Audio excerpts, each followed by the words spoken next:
नमस्कार, स्वागत है आप सभी लोगों का आपके अपने ऑनलाइन इंस्टीट्यूट टारगेट विद आलोक में। मैं रवि तिवारी आप सभी लोगों का स्वागत करता हूं। कैसे हैं आप सभी लोग?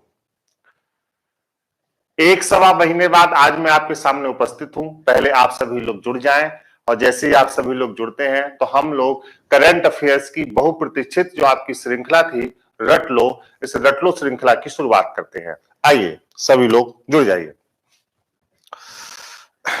चलिए,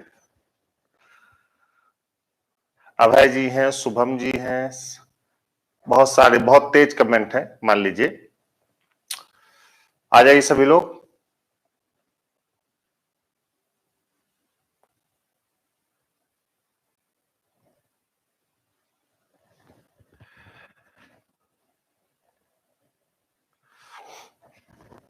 सभी लोग जल्दी से जुड़ जाएं तो हम लोग करंट अफेयर्स की श्रृंखला को शुरू करें।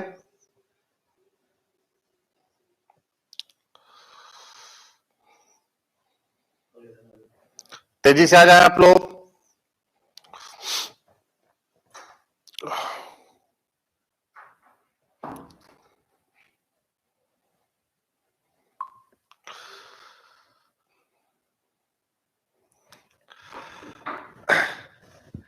एक बार पुनः मैं आप लोगों का स्वागत करता हूं आपके अपना ऑनलाइन इंस्टीट्यूट टारगेट विद आलोक में।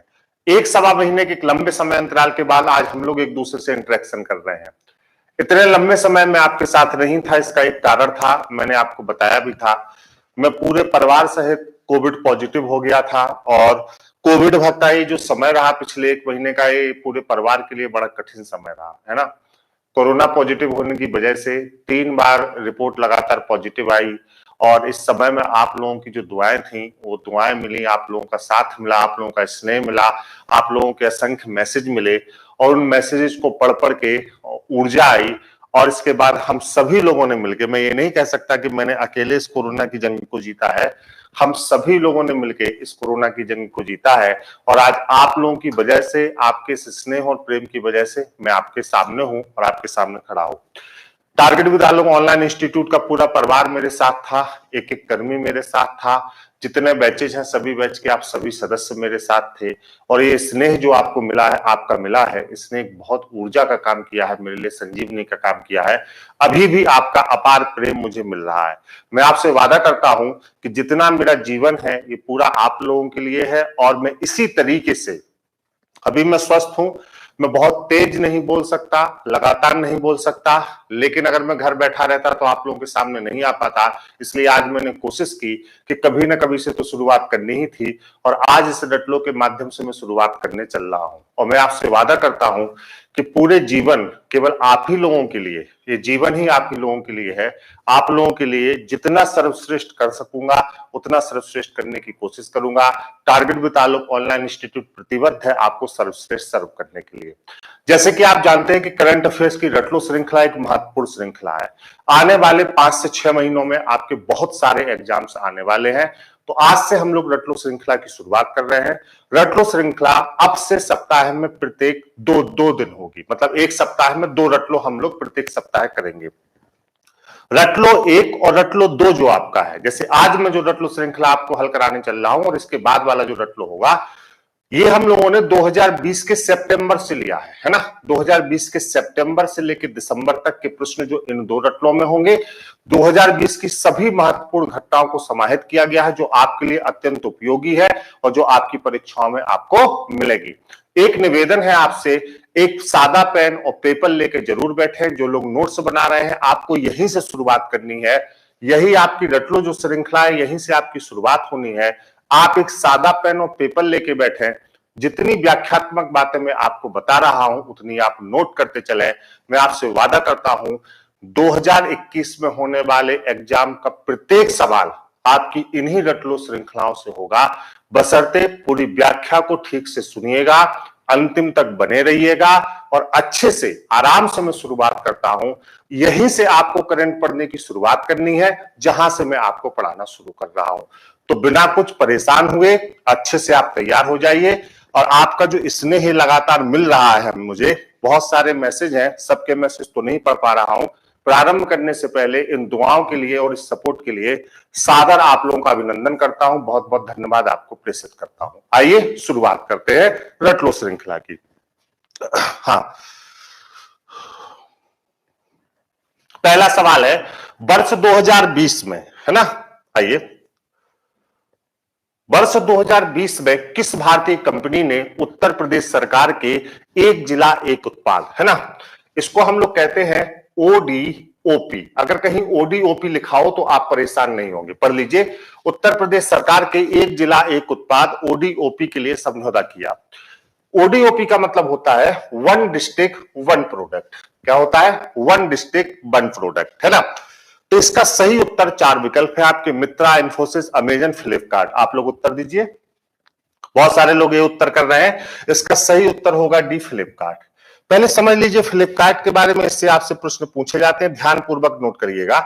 फ्लिपकार्ट जो है एक भारतीय ई कॉमर्स कंपनी है। क्या है?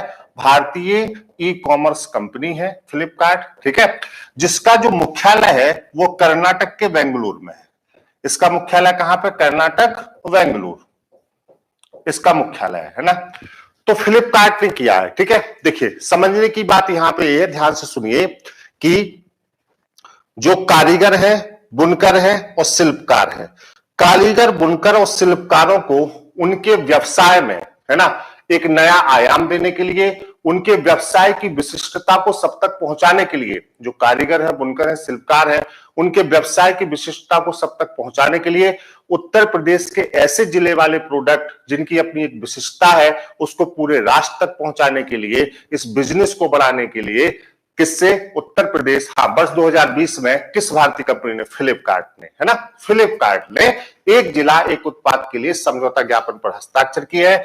यहीं पर मैं आपको एक और जानकारी दे दूं कि उत्तर प्रदेश सरकार ने इससे पहले कहां पर बताइए? हाँ, फ्लिपकार्ट ने इससे पहले उत्तर प्रदेश खादी एवं ग्रामोद्योग बोर्ड के साथ भी समझौता ज्ञापन पर हस्ताक्षर किए हैं। मतलब फ्लिपकार्ट इससे पहले उत्तर प्रदेश खादी ग्रामोद्योग, नोट करिएगा, उत्तर प्रदेश खादी ग्रामोद्योग के साथ भी हस्ताक्षर कर चुका है। क्लियर? तो इसका सही उत्तर क्या होगा बताइए? डी, फ्लिपकार्ट। आइए अगले सवाल की तरफ हम लोग बढ़ते हैं। अगला सवाल है आपका,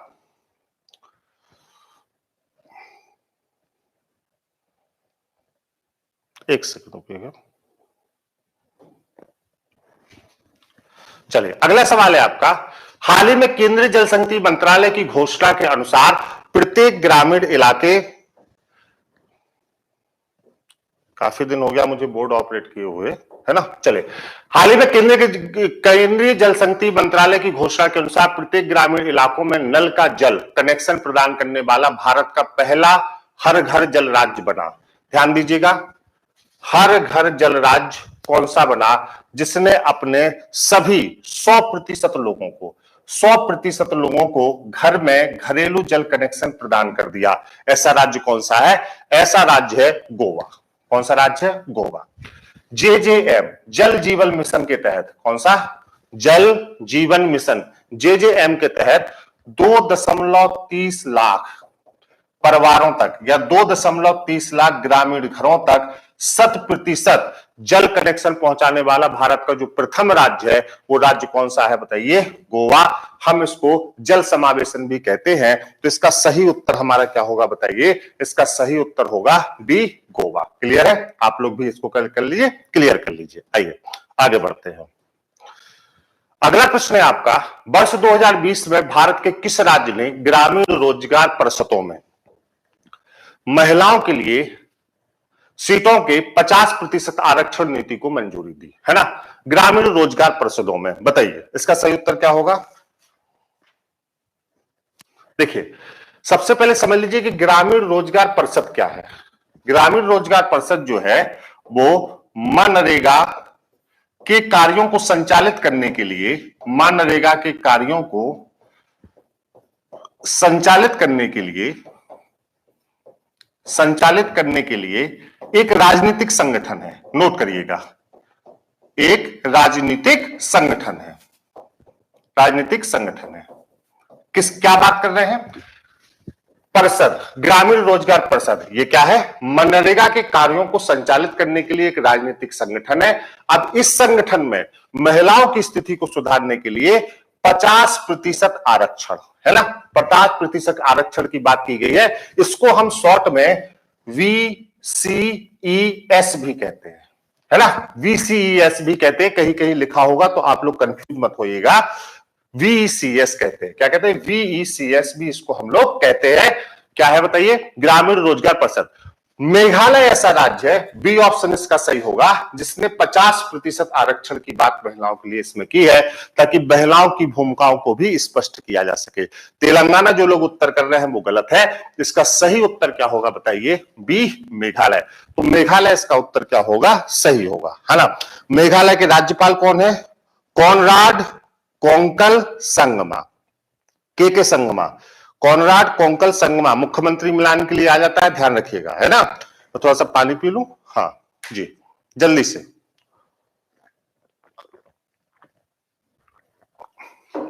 मेघालय सही उत्तर होगा। आगे बढ़े, चलिए चौथा प्रश्न है, अभी हाल ही में केंद्रीय रक्षा मंत्री राजनाथ सिंह ने किस राज्य में नेचिपू सुरंग की आधारशिला रखी, जल्दी से बताइए। आसान प्रश्न है बहुत, अभी जो है अखबारों में भी रहा, जल्दी से बताइए।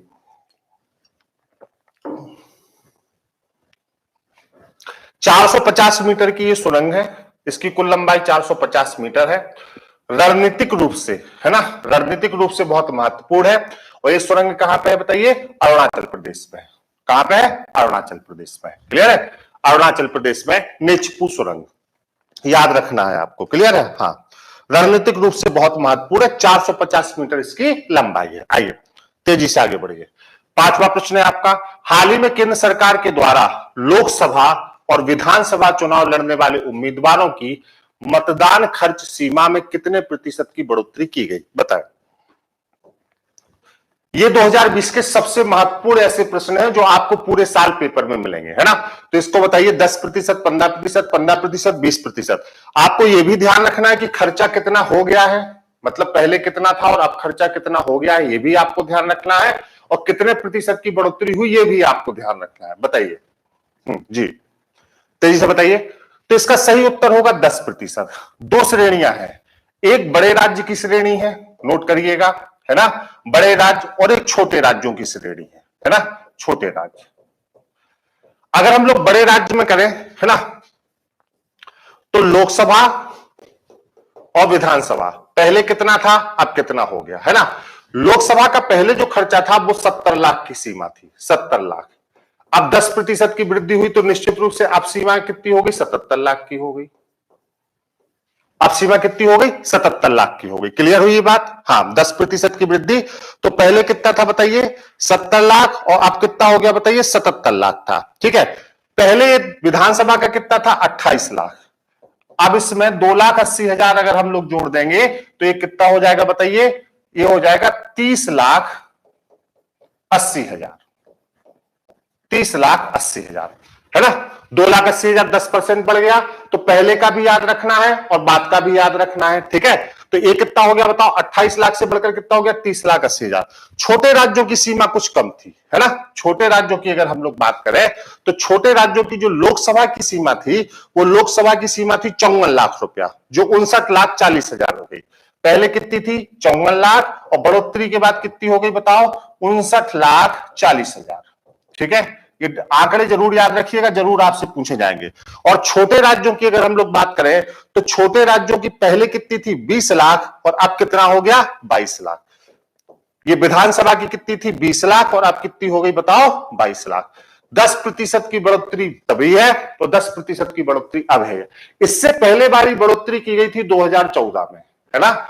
2014 में इससे पहले वाली बढ़ोतरी की गई थी, और ये बढ़ोतरी कब की गई है बताइए, 2020 में। 6 वर्ष बाद फिर से बढ़ोतरी की गई है। मतलब महंगाई हर जगह बढ़ी है, तो यहां पे भी महंगाई बढ़ी है ना। महंगाई तो हर जगह बढ़ी है, यहां पे भी लगा कि महंगाई बढ़ गई है, तो यहां पे भी है। क्लियर है, हाँ क्लियर है। आइए आगे बढ़ते हैं। इतना स्पष्ट है, स्क्रीनशॉट लीजिएगा, पेन डाउन करिएगा। आइए, हाल ही में किस राज्य ने देश के प्रथम अंतरराष्ट्रीय महिला व्यापार केंद्र की घोषणा की। यहां पर एक और मैं आपको क्लू देना चाहूंगा, द जेंडर पार्क। ये पिछले बार की 2 परीक्षाओं में आपसे पूछा गया है, ये भी इसी से जुड़ा हुआ है। अब आप उसका उत्तर करिए, ये दोनों एक ही राज्य से संबंधित है ना। चलिए, हाल ही में किस राज्य ने देश के प्रथम अंतरराष्ट्रीय महिला व्यापार केंद्र की स्थापना की घोषणा की, बताएं, जल्दी से बताइए।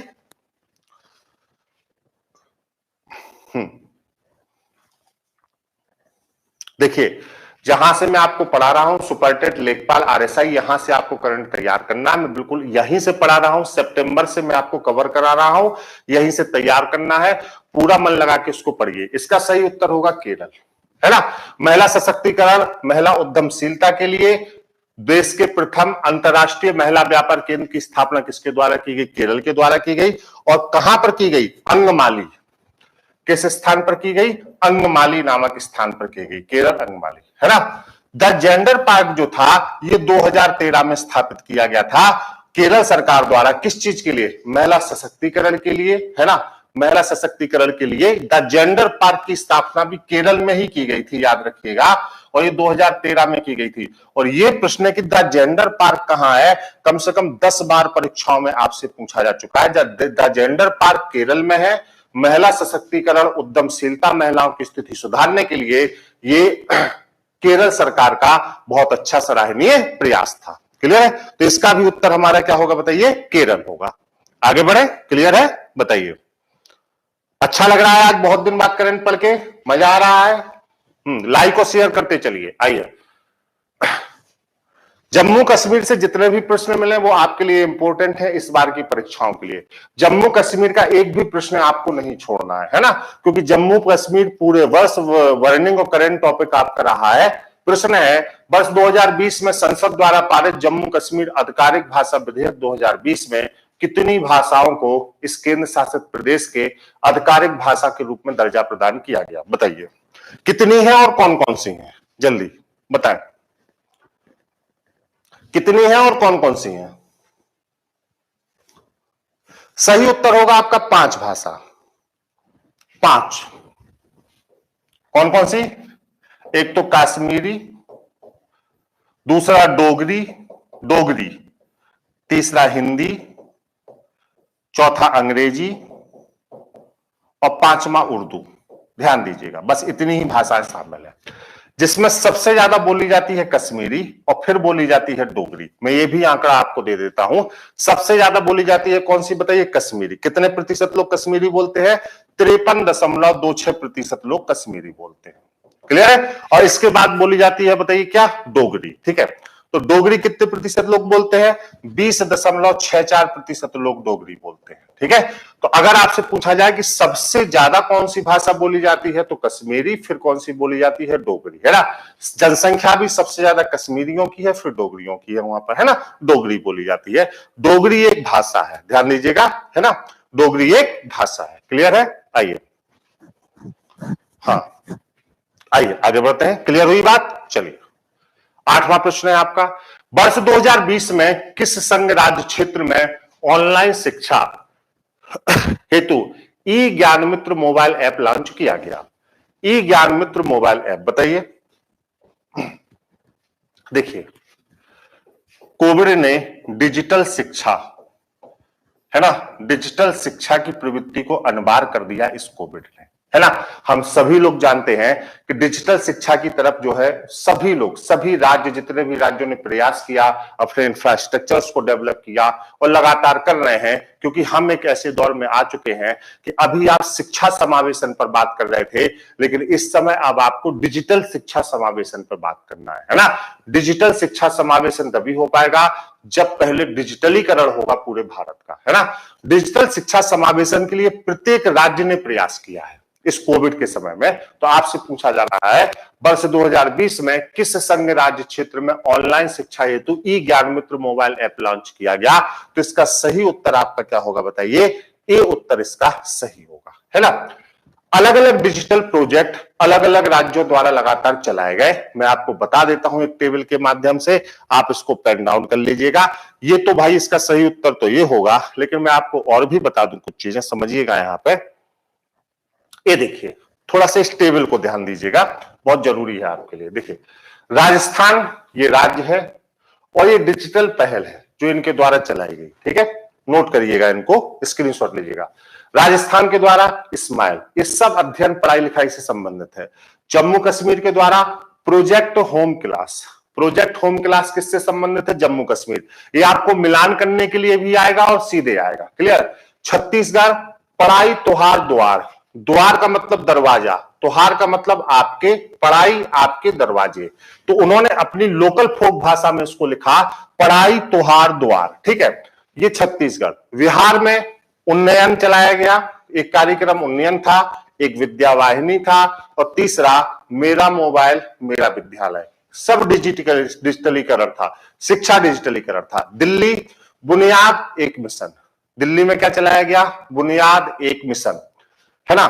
मध्य प्रदेश में ज्ञान पिटारा, मध्य प्रदेश में क्या था, ज्ञान पिटारा। उत्तराखंड में संपर्क बैठक, उत्तराखंड का क्या नाम था, संपर्क बैठक। मेघालय में ई स्कॉलर पोर्टल, मेघालय में क्या था, ई स्कॉलर पोर्टल। ठीक है, ई स्कॉलर पोर्टल।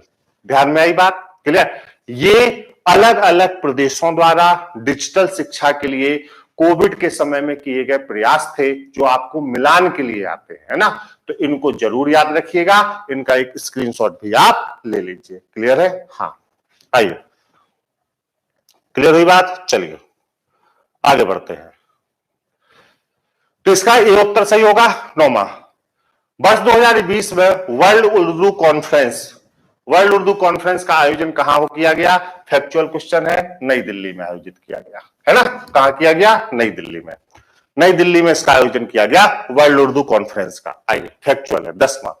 वर्ष 2020 में भारत सरकार के किस मंत्रालय द्वारा 5 स्टार गांव योजना का शुभारंभ किया गया। बहुत ध्यान से इस सबको समझिएगा, 5 स्टार गांव योजना, है ना। चलिए, किसके द्वारा है, पहले आप प्रेडिक्ट करिए एक बार जल्दी से। हाँ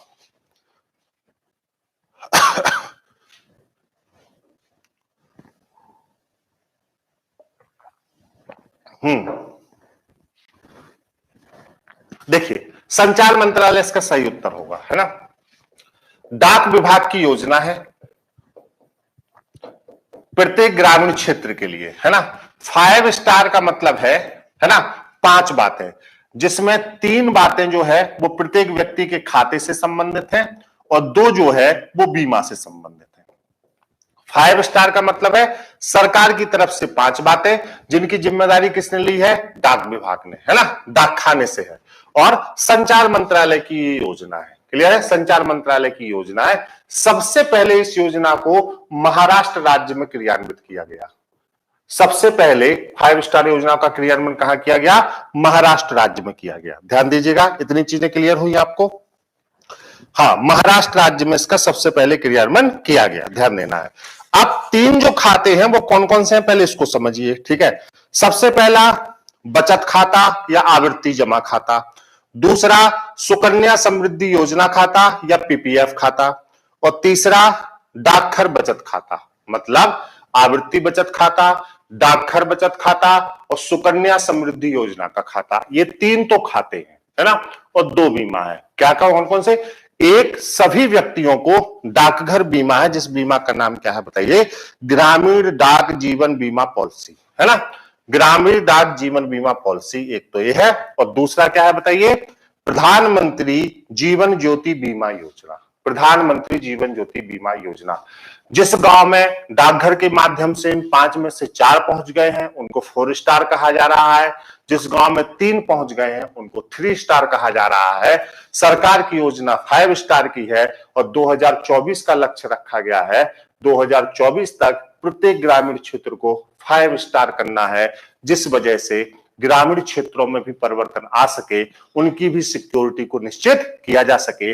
सबसे पहले महाराष्ट्र राज्य में इसका क्रियान्वयन किया गया, और अगर ये योजना सफल रहती है तो आने वाले समय में 2022 में 21 में पूरे भारत में जो है इसका क्रियान्वयन किया जाएगा।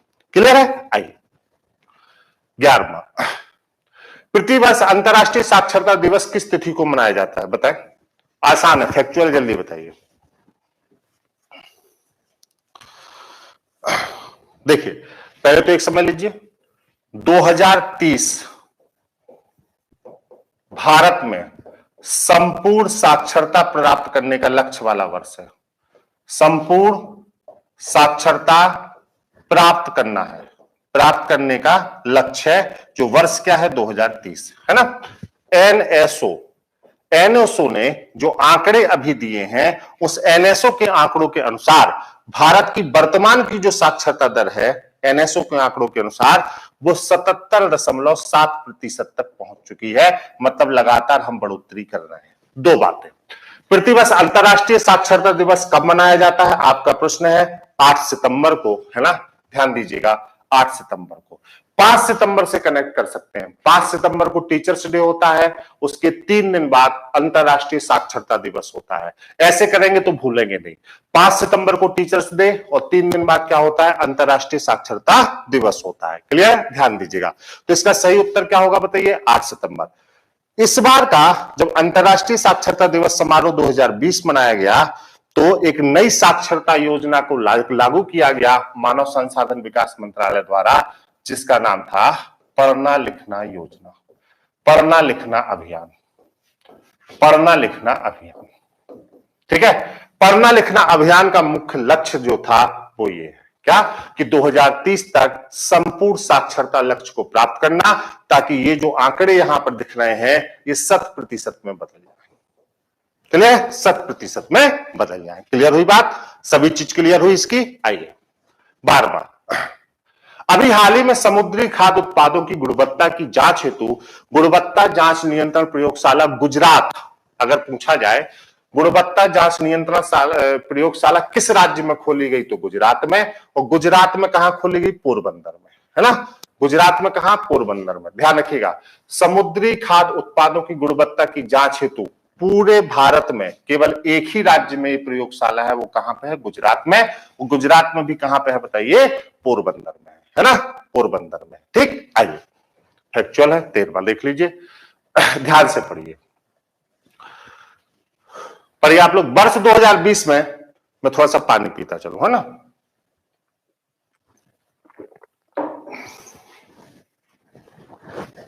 वर्ष 2020 में पेट्रोलियम और प्राकृतिक गैस तथा इस्पात मंत्री ने बताया कि उड़ीसा में निर्माणाधीन, ध्यान दीजिएगा, दीघा गोपालपुर तटीय राजमार्ग एक आर्थिक गलियारे के रूप में काम करेगा। ठीक है ना? ये 451 किलोमीटर है, 451 किलोमीटर का है ये आर्थिक गलियारा और ये राजमार्ग, तटीय राजमार्ग जो है दीघा गोपालपुर, है ना? एक बंदरगाह से दूसरे बंदरगाह तक यह तटीय राजमार्ग किन दो प्रमुख बंदरगाहों के बीच में एक आर्थिक गलियारे के रूप में काम करेगा? दो बंदरगाहों के बीच में है। और कहां बनाया जा रहा है? तो कहां बनाया जा रहा है? उड़ीसा, है ना? कभी कभी प्रश्न में हो सकता है आपसे राज्य पूछ लिए, तो राज्य उड़ीसा है। नाम क्या है? दीघा गोपालपुर तटीय राजमार्ग। कितने किलोमीटर का है? 451 किलोमीटर का है। अब कहां बनाया जा रहा है ये उत्तर आप दे दीजिए तो मैं प्रश्न को सही कर दूं। बताइए, बताइए, जल्दी से उत्तर करिए, बताइए।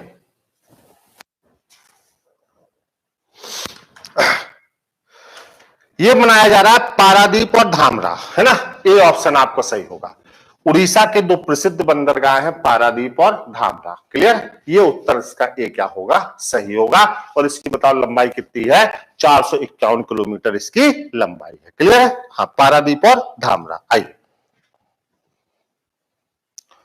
आइए आगे बढ़े, चलिए 14वां प्रश्न है। वर्ष 2020 को राष्ट्रपति रामनाथ कोविंद ने मानव संसाधन विकास मंत्रालय का नाम परिवर्तित कर शिक्षा मंत्रालय करने को मंजूरी प्रदान की। इससे पूर्व किस वर्ष शिक्षा मंत्रालय का नाम बदलकर मानव संसाधन विकास मंत्रालय कर दिया गया था? जल्दी से उत्तर दीजिए, ये तो आप सबको पता होगा, तेजी से उत्तर दीजिए, बताइए। इससे पूर्व बताइए, बताए जल्दी से।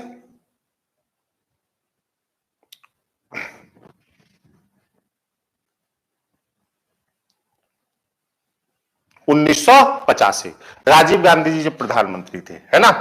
अब बताइए, राष्ट्रीय शिक्षा नीति का जो मसौदा था, जो नया मसौदा है, राष्ट्रीय शिक्षा नीति का जो मसौदा था, ये मसौदा किसकी अध्यक्षता में बना? के कस्तूरी रंगन, है ना? के कस्तूरी रंगन। और उनके ही सुझाव पर फिर से 2020 में मानव संसाधन विकास मंत्रालय का नाम बदलकर क्या कर दिया गया? शिक्षा मंत्रालय। तो एक इतिहास जब परिवर्तित हुआ था, आप में से बहुत सारे लोग नहीं थे, और एक इतिहास जब फिर से बना, आप में से बहुत सारे लोग इसके साक्षी हैं। क्लियर? तो 1985 और ये फिर कब बताइए? 2020। क्लियर हुई बात? हाँ, आइए 15वां। वर्ष 2020 को उत्तर रेलवे द्वारा पहली बार व्यापार माला एक्सप्रेस, कुछ ट्रेनों के नाम यहां पर आएंगे, ध्यान रखिएगा। व्यापार माला एक्सप्रेस ट्रेन का परिचालन किन दो स्थलों के बीच किया गया, बता। व्यापार माला एक्सप्रेस, देखिए आपको दो चीज याद रखनी है, किन दो राज्यों के बीच किया गया, इसको भी याद रखना है, और किन दो स्थानों के बीच किया गया, इसको भी याद रखना है। बताइए, ऑप्शन दीजिए, मैं राज्यों का नाम बता रहा हूं और नोट करते चले, बताएं। बताइए। आप लोग उत्तर करिए, मैं देख रहा हूं। देखिए, राज्यों का नाम अगर कहें तो वो होगा दिल्ली और त्रिपुरा। क्या होगा? दिल्ली और त्रिपुरा। क्लियर है?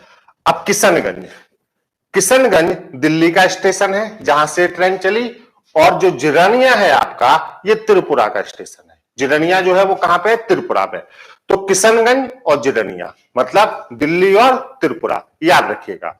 दिल्ली और त्रिपुरा मतलब किशनगंज और जिरनिया। हाँ, जल्दी जल्दी आप लोग बढ़ते चलिए, बहुत अच्छा लग रहा है कि आज इतने लोग आप सपोर्ट करने के लिए और पढ़ने के लिए हैं, पढ़ते चलिए।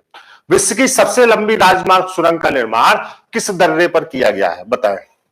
2020 में बहुत महत्वपूर्ण प्रश्न रहा है आपका, बताइए तेजी से। विश्व की सबसे लंबी राजमार्ग सुरंग का निर्माण किस दर्रे पर किया गया है, बताइए।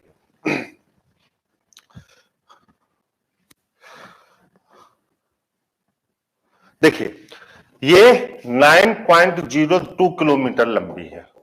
इससे फायदा क्या है? मनाली और लेह, आप कभी घूमने जाइएगा जब समय आएगा आपका, मनाली और लेह के बीच की दूरी 46 किलोमीटर कम हो जाएगी। 46 किलोमीटर कम हो जाएगी।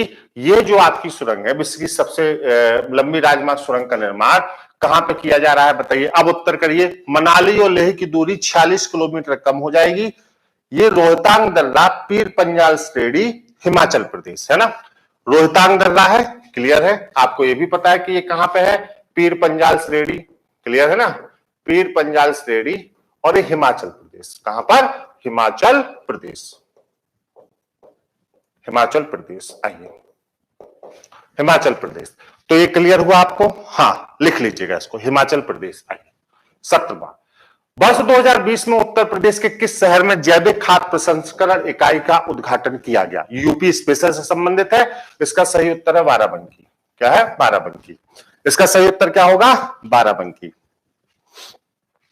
आरओ पे जल्दी ही एक वीडियो आएगा। आरओ की तैयारी के लिए आप लोग कमर कस लीजिए। आरओ पे जल्दी ही एक वीडियो बना के आप लोगों को बताऊंगा कैसे शुरुआत करनी है। आइए, इसका सही उत्तर क्या होगा, बताइए। डी, बाराबंकी। ध्यान रखिएगा, यूपी स्पेशल से।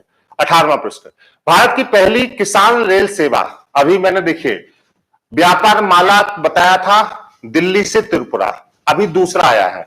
अभी ये कहां पे है, बताइए। ये आपसे पूछा जा रहा है, भारत की पहली किसान रेल सेवा किन दो राज्यों के बीच शुरू की गई है, बताइए।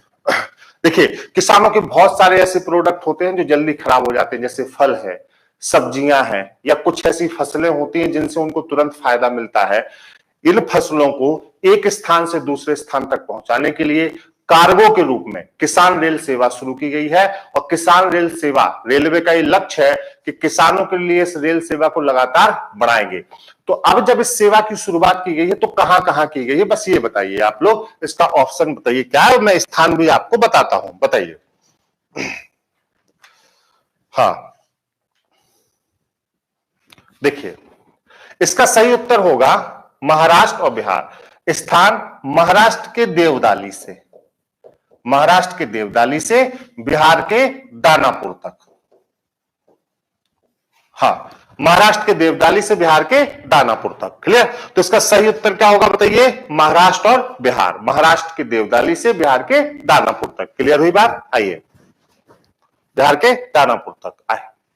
19वां, वर्ष 2020 में यूनेस्को द्वारा किस भारतीय राज्य के दो गांवों को, ध्यान से दीजिएगा, यूनेस्को द्वारा किस भारतीय राज्य के दो गांवों को सुनामी के लिए तैयार प्रमाण पत्र दिया गया, बताएं। देखिए, ये 2020 के ऐसे सभी प्रश्न हैं जो आपको हमेशा याद रखने हैं, क्योंकि 2021 की सभी परीक्षाओं में इनमें से आपको प्रश्न मिलेंगे। क्लियर है? आइए, पूछा गया है, वर्ष 2020 में यूनेस्को द्वारा किस भारतीय राज्य के 2 गांवों को सुनामी के लिए तैयार सुनामी रेडी प्रमाण पत्र मिला है? पहले तो यह समझ लीजिए, हिंद महासागर क्षेत्र का भारत ऐसा पहला देश है। हिंद महासागर क्षेत्र का भारत ऐसा पहला देश है जिसको ये प्रमाण पत्र मिला है। क्लियर?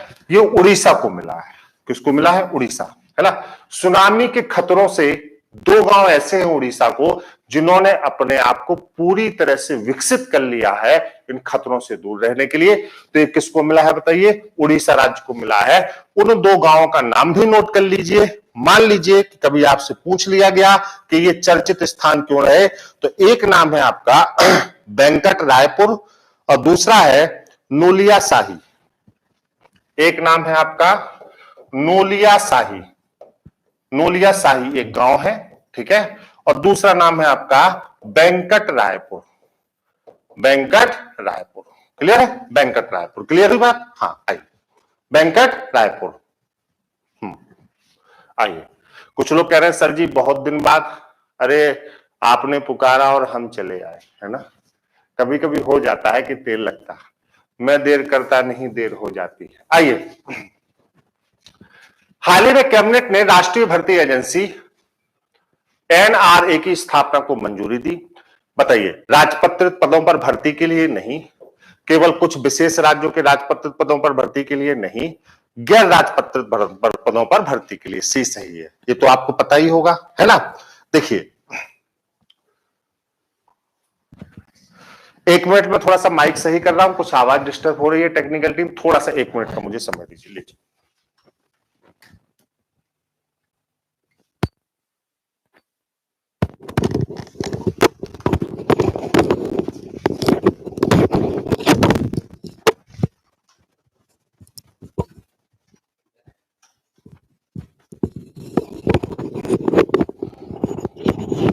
चलिए, अभी आवाज साफ आ रही है? क्लियर है? हाँ, अभी आवाज सबको मिल रही है? बताएं, एक बार बता दें, आवाज सबको साफ मिल रही है जल्दी से? चलिए, आगे है आपका, हाँ, देखिए आपने सीईटी का नाम सुना होगा। सीईटी, मैं उसी के बारे में बात कर रहा हूं इस समय, जिसको आप लोग कहते हैं common eligibility test. Common eligibility test, ठीक है, 3 चरण में कराया जाएगा। मैट्रिक लेवल, ठीक है, 10+2 लेवल और स्नातक लेवल। वर्ष में कितनी बार होगा? 2 बार। कितनी भाषा में होगा? 12 भाषाओं में। सभी केंद्रीय परीक्षाओं के लिए, चाहे आपको बैंक देना हो IBPS, चाहे आपको SSC देना हो, चाहे आपको RRB मतलब रेलवे रिक्रूटमेंट बोर्ड रेलवे लेना हो, सभी परीक्षाओं को एक साथ। अगर आप एक बार पास हो गए, 3 वर्ष के लिए प्रमाण पत्र मान होगा। इसी के लिए जिस संस्था का गठन किया गया है उसको कहा गया है राष्ट्रीय भर्ती एजेंसी। क्या कहा गया है? राष्ट्रीय भर्ती एजेंसी। क्लियर है? आइए, राष्ट्रीय भर्ती एजेंसी, क्लियर है? आइए आगे बढ़ते हैं।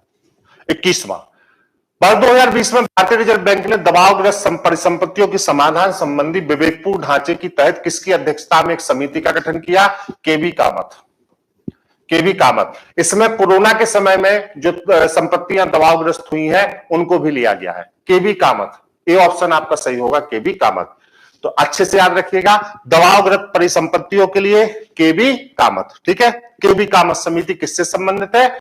दबावग्रस्त संपत्तियों के समाधान से, या कोरोना के कोविड के समय में जो संपत्तियां ऐसी हैं जो राष्ट्र की बहुमूल्य संपत्तियां थी वो दबावग्रस्त हुई हैं, उनके भी अध्ययन के लिए अभी हाल ही में जिस समिति का गठन किया गया है वो केबी कामत समिति है।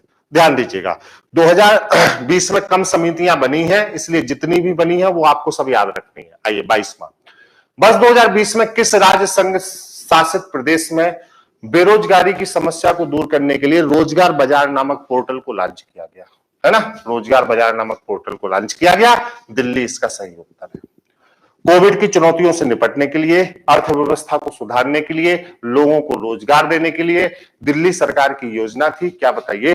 रोजगार बाजार। रोजगार बाजार कितना सफल और असफल रहे तो अलग बात है, बट रोजगार बाजार नामक पोर्टल अगर आपसे पूछा जाता है तो किससे संबंधित है बताइए? दिल्ली सरकार से संबंधित है। क्लियर? आइए 23 नॉलेज रिसोर्स सेंटर नेटवर्क के संबंध में निम्नलिखित में से विचार करिए। इस पहल के तहत पृथ्वी विज्ञान मंत्रालय के पारंपरिक पुस्तकालयों को नॉलेज रिसोर्स सेंटर में अपग्रेड किया जाएगा और केआरसी नेट पोर्टल में एकीकृत किया जाएगा। सही है, थोड़ा सा समझ लीजिएगा इसको। दूसरा, इसे डिजिटल इंडिया पहल के तहत पृथ्वी विज्ञान मंत्रालय द्वारा लॉन्च किया गया है। आपको इतना ध्यान रखना है कि जो नॉलेज रिसोर्स सेंटर नेटवर्क है, क्लियर है, यह डिजिटल इंडिया पहल के तहत है और इसे पृथ्वी विज्ञान मंत्रालय द्वारा लॉन्च किया गया है। क्लियर है? पहला भी सही है और दूसरा भी सही है। आपका उत्तर होगा कथन 1 और 2 दोनों सही है। सी ऑप्शन आपका क्या होगा? सही होगा। क्लियर है? सी ऑप्शन क्या होगा? सही होगा। आइए 24वां, स्कूली शिक्षा और साक्षरता विभाग द्वारा तैयार डिजिटल शिक्षा पर भारत रिपोर्ट 2020 किसके द्वारा जारी किया गया? मानव संसाधन विकास मंत्री रमेश पोखरियाल निशंक द्वारा, या अगर मंत्रालय का नाम दिया जाए तो मानव संसाधन विकास मंत्रालय द्वारा इसे जारी किया गया। क्लियर है? आइए, वर्ष 2020 में किस राज्य ने एक अभियान एक मास्क अनेक जिंदगी की शुरुआत की? है ना, एक मास्क अनेक जिंदगी की शुरुआत की। देखिए, एक मास्क अनेक जिंदगी की शुरुआत किसने की? मध्य प्रदेश में। क्लियर? यह एक जागरूकता अभियान था जिसमें मास्क के उपयोग को बताया गया और यहां पर इन्होंने एक बैंक भी बनाया जिसको कहा गया मास्क बैंक, जहां पर आप मास्क को दान कर सकते थे और आपने जो मास्क दान किए हैं वो गरीबों को बांट दिए जाएंगे। उनको इसके महत्व को बताते हुए गरीबों को वो मास्क क्या कर दिए जाएंगे? बांट दिए जाएंगे। क्लियर है? आइए, तेजी से ऊर्जावान रहिए और लोगों को जोड़ते रहिए। किस देश ने विश्व का सबसे बड़ा सौर वृक्ष विकसित करने का कीर्तिमान बनाया है? बताइए, किस देश ने विश्व का सबसे बड़ा सौर वृक्ष विकसित करने का कीर्तिमान बनाया है? उत्तर बताइए जल्दी से, तेजी से, क्विक। आपकी एनर्जी कम नहीं होनी चाहिए, है ना। 7 बना रहे, एनर्जी कम ना हो, पूरी एनर्जी से उत्तर करिए। बताइए,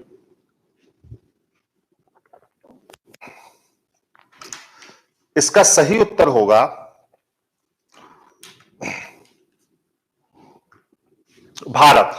क्या होगा? अपना देश भारत, है ना। कहां बनाया जा रहा है? मैंने एक बार आपको पढ़ाया भी है इसको, दुर्गापुर पश्चिम बंगाल। दुर्गापुर पश्चिम बंगाल में, ठीक है। दुर्गापुर पश्चिम बंगाल। आइए 27वां प्रश्न, भारत ने सितंबर 2020 में होने वाले किस सैन्य अभ्यास से बाहर होने का निर्णय लिया? महत्वपूर्ण, सैन्य अभ्यास तो बहुत सारे किए, लेकिन एक सैन्य अभ्यास से बाहर होने का भी निर्णय लिया। आपसे पूछा गया है कि निम्न में से किस सैन्य अभ्यास से बाहर होने का निर्णय लिया? बताइए, है ना। कावकाज, यह रूस के अस्तखान में आयोजित होना था, है ना। रूस के अस्तखान में आयोजित, यह बहु मतलब कई देशों को इसमें भाग लेना था। किस किस देश को इसमें भाग लेना था मैं आपको बता दूं। देखिए, इसको काकेसस, इसको काकेसस भी कहा जाता है। इस युद्धाभ्यास का एक नाम था, इसको क्या कहा जाता है? कावकाज या काकेसस, ठीक है। रूस में इसका आयोजन होना था, जिसमें भारत के अलावा पाकिस्तान, चीन और रूस संघाई सहयोग संगठन के अन्य देश भी शामिल थे, ठीक है। क्लियर? दक्षिण पूर्वी भारत के पूर्वी लद्दाख में चीन के साथ जब सैन्य संघर्ष हुआ तो पूर्वी लद्दाख में चीन के बाद हुए सैन्य संघर्ष के बाद भारत ने इससे हटने का फैसला किया, है ना। तो भारत ने इससे हटने का फैसला किया था। इसका सही उत्तर आपका क्या होगा? बताइए, ए होगा। क्लियर है? आइए, हाँ, चाइना के कारण हम लोग हट गए। किस राज्य सरकार ने ग्वालियर चंबल एक्सप्रेस वे का नाम अटल बिहारी वाजपेयी रखने की घोषणा की? सिंपल सी बात है, मध्य प्रदेश ने। यह जो अटल बिहारी वाजपेयी एक्सप्रेस वे है, ये 3 राज्यों को जोड़ता है, उत्तर प्रदेश, मध्य प्रदेश और राजस्थान। तो आपसे पूछा जाता है कि निम्न में से कौन सा एक्सप्रेसवे 3 राज्यों को जोड़ता है? उत्तर प्रदेश, मध्य प्रदेश और राजस्थान। तो उसका नाम क्या है? पहले था ग्वालियर चंबल एक्सप्रेसवे, अब इसका नाम बदल के क्या कर दिया गया? बताइए, अटल बिहारी वाजपेयी एक्सप्रेसवे। क्लियर है? 29वां, वेब पोर्टल www. हाँ, mancoonline.in का संबंध किससे है? ज्वेलर्स के ऑनलाइन पंजीकरण एवं हॉल मार्किंग से। देखिए, आप देख रहे हैं सभी चीजें अनिवार्य हो रही हैं, जैसे फास्टैग अनिवार्य हो गया है ना, अब आप जब टोल पर पास करेंगे तो फास्टैग हो जाएगा। इसी प्रकार आपने देखा सिक्योरिटी नंबर प्लेट अनिवार्य हो गई। इसी प्रकार जितने भी आपके आभूषण हैं, आभूषणों पर जो हॉलमार्क है उसकी प्रक्रिया को भी सरकार अनिवार्य करने जा रही है। 2021 में जून के बाद एक भी आभूषण बिना हॉलमार्क का नहीं बेचा जा सकेगा। इसको 3 श्रेणियों में बांटा गया है, 14 कैरेट, 18 कैरेट और 22 कैरेट। 14 कैरेट, 18 कैरेट और 22 कैरेट, है ना। तो ज्वेलर के ऑनलाइन पंजीकरण एवं हॉल मार्किंग की प्रक्रिया के लिए सरकार द्वारा बनाया गया जो पोर्टल है वो ये वेब पोर्टल है, www.mancoonline.in है, ठीक है। और आप जून 2021 के बाद यह सभी के लिए अनिवार्य है। जून 2021 के बाद इस सभी के लिए क्या है? अनिवार्य है। आइए 30वां प्रश्न है, अभी हाल ही में केंद्रीय मंत्री नितिन गडकरी ने भू टैगिंग और वेब आधारित GIS सक्षम उपकरणों के द्वारा वृक्षारोपण की निगरानी, किसकी? वृक्षारोपण की निगरानी करने हेतु मोबाइल ऐप हरित पथ का शुभारंभ किया। यह ऐप किसके द्वारा विकसित किया गया? बताइए, जल्दी से बताइए, यह ऐप किसके द्वारा विकसित किया गया? बताएं। अब नितिन गडकरी है तो निश्चित सी बात है भारतीय राष्ट्रीय राजमार्ग प्राधिकरण द्वारा इसको विकसित किया गया, है ना। भारतीय राष्ट्रीय राजमार्ग प्राधिकरण द्वारा इसको विकसित किया गया, कॉमन सेंस की बात है। आइए 31वां, वर्ष 2020 में किसकी अध्यक्षता में लड़कियों की वैधानिक विवाह हेतु आयु 18 वर्ष में परिवर्तन के संबंध में एक समिति का गठन किया गया? पहले तो देखिए कि समिति के गठन किस मंत्रालय ने किया, बताएं। केंद्रीय महिला एवं बाल विकास मंत्रालय ने किया, 10 सदस्य हैं और इस समिति का गठन किया गया जया जेटली की अध्यक्षता में। जया जेटली की अध्यक्षता में 10 सदस्यीय समिति का गठन किया गया जो ये अध्ययन करेगी कि वास्तव में जो आयु होनी चाहिए वो कितनी होनी चाहिए, और इस आयु पर जिस समिति का गठन किया गया वो जया जेटली की अध्यक्षता में है। तो आपसे पूछा जाता है कि जया जेटली समिति या जया जेटली की अध्यक्षता में बनाई गई समिति निम्न में से किससे संबंधित है? क्लियर? तो आपका सही उत्तर क्या होगा बताइए? वैधानिक विवाह हेतु जो आयु है लड़कियों की उसमें परिवर्तन के मानकों का पता लगाने के लिए कि कितना होना चाहिए। क्लियर है? आइए 10 सदस्यीय है। वर्ष 2020 में किस मंत्रालय द्वारा सृजन पोर्टल लॉन्च किया गया? रक्षा से जुड़ा हुआ है और रक्षा मंत्रालय ही सही होगा, है ना। निजी तौर पर हम कई ऐसे उपकरण बनाते हैं, निजी तौर पर हम कई ऐसे उपकरण बनाते हैं जो सरकार की मदद कर सकते हैं, रक्षा प्रतिरक्षा में मदद कर सकते हैं। सृजन पोर्टल के द्वारा आप उन सभी उपकरणों को अपलोड करके सरकार तक पहुंचा सकते हैं, सरकार को दिखा सकते हैं। इसके लिए जो पोर्टल है वो कौन सा है बताइए? सृजन पोर्टल है। क्लियर है? आइए रक्षा मंत्रालय। क्लियर? प्रधानमंत्री द्वारा सप्ताह भर चलने वाले गंदगी मुक्त भारत अभियान को कहां से प्रारंभ किया गया? बताएं। नई दिल्ली से प्रारंभ किया गया। कब से कब तक था यह भी बता दीजिए। यह सप्ताह कब तक था बताएं। 8 अगस्त से 15 अगस्त। देखिए बहुत कुछ हुआ नहीं है 2020 में, जो हुआ है बिल्कुल कंठस्थ रखिएगा, है ना, क्योंकि थोड़ा बहुत भी आप छूटे ना तो बहुत दिक्कत हो जाएगी, है ना। क्या हो जाएगा आपका बताइए यहां पर? नई दिल्ली। आइए 34वां, वर्ष 2020 में क्षमा करिए, वर्ष 2020 में भारत की किस राज्य सरकार द्वारा राज्य भर में संस्कृत ग्राम विकसित करने का निर्णय लिया गया? उत्तराखंड, है ना। संस्कृत उत्तराखंड की दूसरी राज्य भाषा है, दूसरी राज्य भाषा है संस्कृत। तो संस्कृत ग्राम की जो परिकल्पना कहां से संबंधित है? वो उत्तराखंड से संबंधित है, याद रखिएगा, है ना, उत्तराखंड से संबंधित है। 35वां, हाल ही में बोंडा, देखिए ये नाम बहुत पेपर में रहा, द हिंदू से लेके लगातार पेपर में रहा, ठीक है।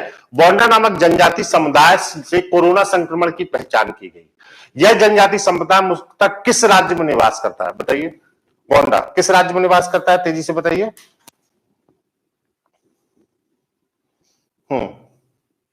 यह एक आदिवासी समुदाय है, ठीक है। जो ओडिशा में रहता है, और ओडिशा में कहां पर रहता है?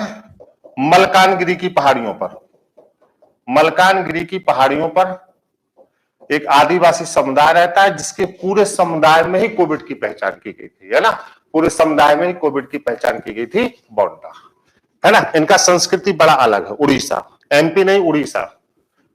हाल ही में राष्ट्रीय जनजाति अनुसंधान सम्मेलन 2020 का आयोजन कहां किया गया? देखिए, राष्ट्रीय जनजाति अनुसंधान सम्मेलन आयोजित क्यों किया गया, पहले तो ये बताइए। क्योंकि जो जनजाति और आदिवासी समाज है उसको समाज की मुख्य धारा में शामिल किया जा सके, नक्सलवाद को पूरी तरह से खत्म किया जा सके। समाज की मुख्य धारा में शामिल करने का मतलब उनको सौंदर्य की तरफ आकर्षित किया जा सके, अच्छी पढ़ाई, अच्छा खान पान, अच्छा रहन सहन, है ना, अच्छी नौकरियां, अच्छी शिक्षा, उनका प्रत्येक समाज की मुख्य धारा में समावेशन किया जा सके। ऐसे जो रिसर्च होते हैं वो राष्ट्रीय जनजाति अनुसंधान सम्मेलन में प्रस्तुत किए जाते हैं। क्लियर? तो 2020 का आयोजन कहां किया गया आपसे पूछा जा रहा है, 36वें प्रश्न का उत्तर दीजिए। 2020 का आयोजन कहां किया गया बताइए? नई दिल्ली में। कहां किया गया? नई दिल्ली में, नई दिल्ली, न्यू दिल्ली में। क्लियर है? आइए 37वां, हाल ही में नई पुलिस नियमावली को तैयार करने वाला देश का दूसरा राज्य कौन बना? दूसरा राज्य तो यहां पे, पहले ये बताइए पहला राज्य कौन बना? पुलिस सुधार के विषय में हम लोग हमेशा से कार्य कर रहे हैं, है ना, तो पहला राज्य और दूसरा राज्य, है ना। पुलिस का टाइम टेबल, उनकी ड्यूटी क्या होनी चाहिए, कैसे उनका रोटेशन किया जाए, किस प्रकार से उनको आराम दिया जाए, कौन सी मूलभूत बुनियादी सुविधाएं उनकी नौकरी में शामिल की जाए, इन सबसे संबंधित पुलिस सुधार नियमावली, है ना, दूसरा राज्य कौन बना? तो पहले तो आप पहला बताइए मुझको कमेंट करके, कितने लोगों को पता है बताइए, पहला कौन सा है बताइए। देखिए, आंध्र प्रदेश पहला राज्य है, अभी तक केवल 2 ही राज्य कर पाए हैं, आंध्र प्रदेश पहला राज्य है और गुजरात दूसरा राज्य। तो इसका सही उत्तर कौन सा होगा? गुजरात होगा। आंध्र प्रदेश पहला राज्य है और गुजरात दूसरा राज्य। क्लियर है? हाँ, क्लियर है बात? आइए, वर्ष 2020 को भारत छोड़ो आंदोलन की कौन सी वर्षगांठ मनाई गई, है ना, तो याद तो होगा ही आपको। कब बताओ? 9 अगस्त 1942, है ना, भारत छोड़ो आंदोलन। याद आया आपको? भारत छोड़ो आंदोलन 9 अगस्त 1942, मुंबई के ग्वालियर टैंक से शुरुआत हुई थी। 8 अगस्त को घोषणा हुई थी, 9 अगस्त को शुरू हुआ था। 8 अगस्त को घोषणा हुई थी, 9 अगस्त को शुरू हुआ था। मुंबई के ग्वालियर टैंक मैदान से 8 अगस्त 1942 को महात्मा गांधी ने घोषणा की थी, 9 अगस्त से प्रारंभ हुआ था। और इसका सही उत्तर क्या होगा? 78 78 में ए इसका क्या होगा? सही उत्तर होगा। क्लियर है? एक, हाँ। आइए 39वां, हाल ही में संस्कृति मंत्रालय द्वारा घोषित भारतीय पुरातत्व सर्वेक्षण ASI archaeological survey of India, ASI archaeological survey of India के 7 नए सर्कलों में उत्तर प्रदेश के कौन से 2 जिले शामिल हैं? पहले तो ये देख लीजिए, जो 7 नए सर्कल थे तो पहले 29 थे। ASI के पहले कितने पुरातत्व सर्कल थे? 29, 7 नए हो गए, अब टोटल कितने हो गए? 36। तो अगर आपसे पूछा जाए कि कुल कितने हैं इस समय, तो 36 है। ठीक है, अभी जो शामिल किया गया वो झांसी और मेरठ को किया गया। ठीक है, पहले से ही शामिल कौन है उत्तर प्रदेश से?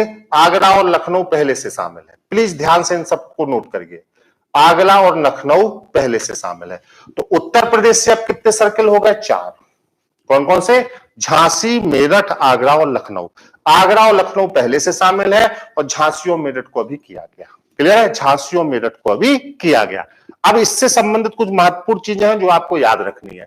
इन 7 सर्कलों में बाकी कौन कौन से हैं उनका एक स्क्रीनशॉट ले लीजिए, मैं बताता हूं आपको। देखिए, ये देखिए, ये 7 हैं जो इस वर्ष किए गए ASI archaeological survey of India. Tiruchi ये तमिलनाडु से है, हम्पी कर्नाटक से है, रायगंज पश्चिम बंगाल से है, जबलपुर मध्य प्रदेश से है, राजकोट गुजरात से है, झांसी और मेरठ ये अभी आपने पढ़ा ये 2 यूपी से है ना। लखनऊ और आगरा पहले से थे, यूपी से अब कितने हो गए? 4 हो गए। टोटल कितने थे? 29, 7 हो गए, कुल कितने हो गए भारत में? अब 36 हो गए। ठीक है, archaeological survey of India. Clear हुई बात? आइए, क्लियर है? चलिए 40वां, 2 सितंबर 2020 को जारी वैश्विक नवाचार सूचकांक 2020 में भारत कौन से स्थान पर है? पता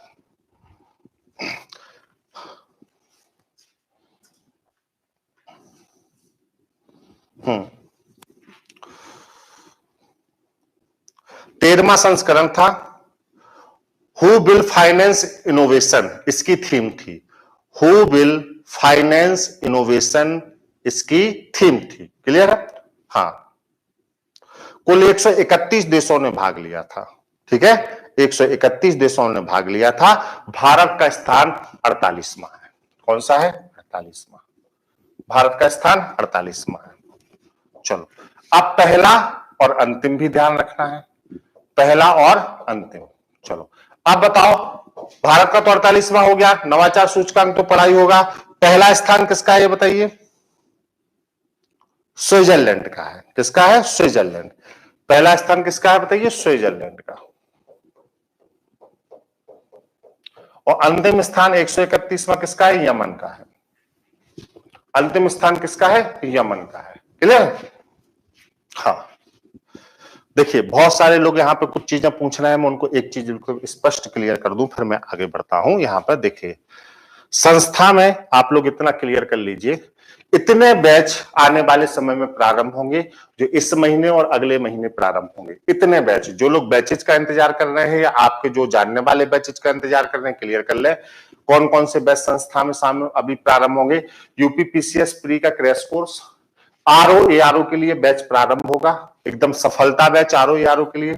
सुपर टेट का भी एक क्रैश कोर्स प्रारंभ होगा, जो लोग रुक गए हैं। यूपी टेट का भी एक क्रैश कोर्स प्रारंभ होगा। ये चारों बैच सीक्वेंस में लगे हुए हैं। यूपीएसआई का फाउंडेशन बैच प्रारंभ होगा, लेखपाल का बैच प्रारंभ होगा। हाँ, यूपी पीईटी जल्दी ही इसका सिलेबस आने वाला यूपी पीईटी का, और टीजीटी पीजीटी का भी एक नया बैच प्रारंभ होगा, अभी एक और है ना। इतने बैच संस्थान में जल्द ही प्रारंभ होने वाले हैं। अब मैं आ गया हूं आप लोगों की दुआओं से, और आप लोगों की दुआओं से जब मैं आ गया हूं, देखिए तो अब जल्दी ही आप जानते हैं कि जो चीजें थोड़ी सी आपको शिथिल और रुकी हुई लग रही थी, आप सब लोगों के सपोर्ट से ये चीजें प्रारंभ हो गई। तो आपको अपने संस्थान के अलावा अगर इन चीजों की तैयारी करनी है, तो आपको अपने लोगों को बताना है कि कहीं आपको जाने की जरूरत नहीं है। ये सभी बैच संस्थान में बारी बारी से बहुत जल्दी आपको मिलेंगे। क्लियर? ये सभी बैच यहाँ पे जो है आपके आएंगे। क्लियर हुई बात? दूसरी एक महत्वपूर्ण बात, जो लोग सीटेट की तैयारी कर रहे हैं, इंस्टीट्यूट में 31 तारीख को जो सीटेट का पेपर है, कल से आपके live marathon classes final touch देने के लिए सीटेट के शुरू किए जाएंगे। इसी क्रम में कल 8 बजे से आपका सीटेट का पहला मैराथन मनोविज्ञान का होगा। हम लोग सप्ताह में 2 दिन मिलेंगे। किस किस दिन? हम लोग एक तो शुक्रवार को मिला करेंगे और एक सोमवार को मिला करेंगे। क्लियर? तो अगला जो रटलो आपका होगा शुक्रवार को होगा। देखिए, अगला रटलो कब होगा? शुक्रवार को। अब हम प्रत्येक सप्ताह आपको 2 दिन मिलेंगे। वैसे मैं 50 प्रश्न लिया हूं, लेकिन अभी कोविड से ठीक हुआ हूं और थोड़ी सी सांस फूल रही है, इसलिए मैं इस सेशन को यहीं समाप्त करता हूं 40 प्रश्न पर।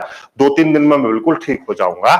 तो शुक्रवार को हम लोग अगला रटलो करेंगे, और हम लोग सप्ताह में 2 रटलो किया करेंगे। आपसे निवेदन है कि प्रत्येक चीज जो आज हम लोगों ने डिस्कस की है, वो प्रत्येक चीज आपको क्या होनी चाहिए?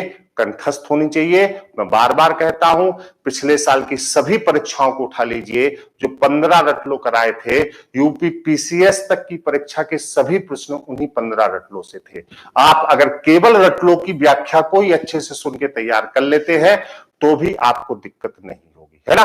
तो रटलो कंठस्थ करते चलिए, कितना भी जरूरी काम हो, रटलो में मेरे साथ लाइव जरूर रहिए। ठीक है? Target with Alok online institute प्रतिबद्ध है आपको सर्वश्रेष्ठ सर्व करने के लिए। आलोक सर के कुशल निर्देशन में आप सभी लोग हमारे लिए, हमारे परिवार के सदस्य हैं। आपके सुझाव बहुमूल्य है। आपने इस कठिन समय में मुझे जो प्रेम और स्नेह दिया, इसके लिए आप सभी लोगों को बारंबार धन्यवाद मेरी तरफ से। इसी ऊर्जा से, इससे अच्छी ऊर्जा से अब नित्य आपके सामने रहूंगा। इसी प्रकार आपको अच्छी अच्छी चीजें बताता रहूंगा। मेरा ये जीवन ही आपके लिए है ना। आज मैं अपनी बात को यहीं समाप्त करता हूं। कमेंट्स जरूर दीजिएगा नीचे, कैसा लगा ये सेशन और बहुत दिनों बाद ये मुलाकात कैसी लगी। Love you all. आप सभी लोगों को बारंबार स्नेह और प्रेम। Thank you so much. नमस्कार।